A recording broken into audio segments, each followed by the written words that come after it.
Hello, I'm Dr. Tom King, and I'm the Medical Director at Immunovia. Today, I'd like to talk a little bit about the statistical evaluation of diagnostic tests. Um, in particular, I want to concentrate on the evaluation of diagnostic aids for the early detection of cancer. Clearly, how well a test separates healthy from diseased individuals really defines its performance. And there are a variety of different statistical methods to do this comparison, some of which are more applicable, more generally applicable, and some less so. The simplest measure is accuracy.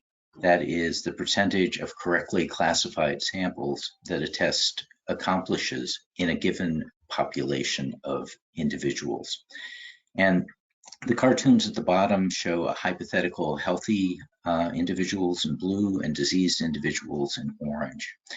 And what we've tried to show here is tests that would separate them very well on the right side, labeled best, where there's complete separation of the positive and negative individuals, and very poor separation on the left, where it's pretty much a coin flip, and something intermediate in the middle, where there is significant separation, but not anywhere near perfect.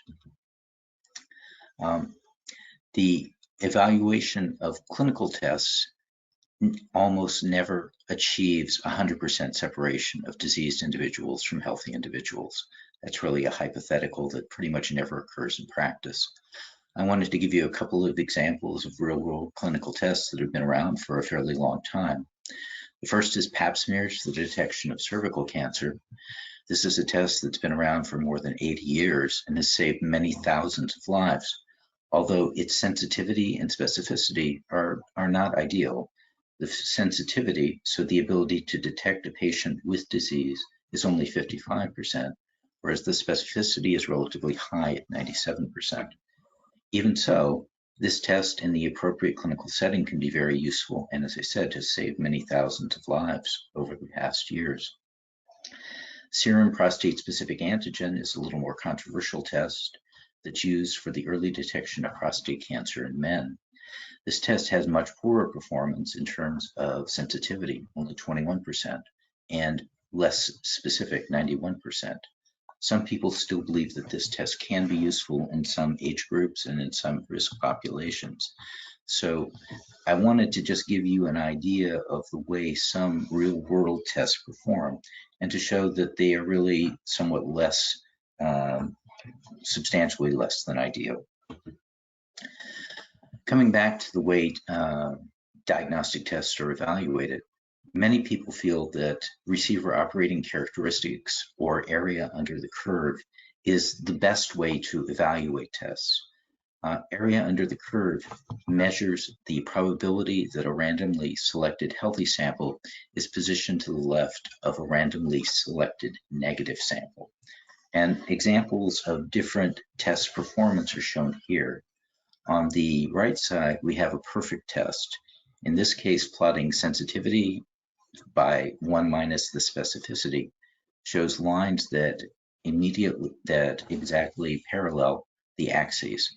So in this case, 100% of the area under the curve is cut off by the test performance. And you can see there's perfect separation below, with all disease on one side of the curve and all healthy on the other.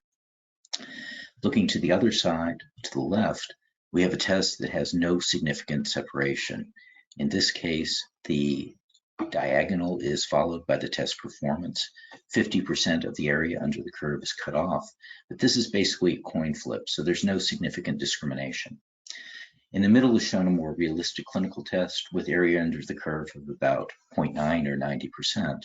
So in this case, we have reasonable sensitivity and reasonable specificity, but it's not the perfect example. For any type of qualitative test, one has to define a threshold in terms of what is positive and what's negative. And that threshold is going to determine the sensitivity and specificity of the test. If the test measures a numeric value, one selects a number that either above or below that is either called positive or negative based on that threshold. And what's shown here is choosing two potential different cutoffs for a test that separates disease from healthy.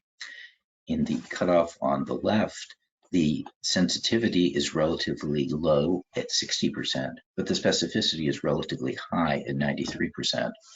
Choosing a cutoff to the right increases the sensitivity, but decreases the specificity. And this kind of yin and yang behavior, where increasing one will decrease the other, is very typical of clinical tests. And that's really shown in this graphic. What we have is area under the curve to the left here, and it shows that moving along that curve will either allow you to increase the sensitivity but decrease the specificity, or conversely to increase the specificity but decrease the sensitivity.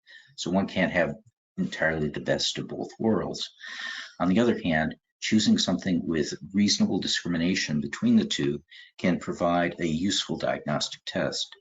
And in some clinical settings, emphasizing the sensitivity or the specificity may be more useful and profitable in terms of how the test is designed and used. Finally, I wanted to talk a little bit about negative predictive value and positive predictive value, or NPV and PPV. These are measures of how a test will perform in a given population. They're not really intrinsic properties of the test, because they depend very critically on how frequent disease is in the population. So these are really measures of how a test will perform in a cohort of individuals with a defined disease prevalence or frequency of disease. NPV represents the proportion of individuals with a negative test result who are correctly diagnosed. And conversely, PPV represents the proportion of individuals with a positive test result who are correctly diagnosed. What you can see here is that moving the threshold of the test will substantially affect the NPV and PPV of the assay in a given population. Here we have a disease prevalence that we've have as a hypothetical of 25%. And in this case, using the cutoff to the left, or cutoff 1, results in an NPV of 88% and a PPV of 75%. Moving the cutoff to the right can move the NPV to 100%, but in this case would decrease the positive predictive value to 56%. This is a very brief summary of some of the statistical tools and measures that are useful in evaluating clinical tests, and I hope this has been helpful in clarifying some of these issues for you today. Thank you very much for your attention.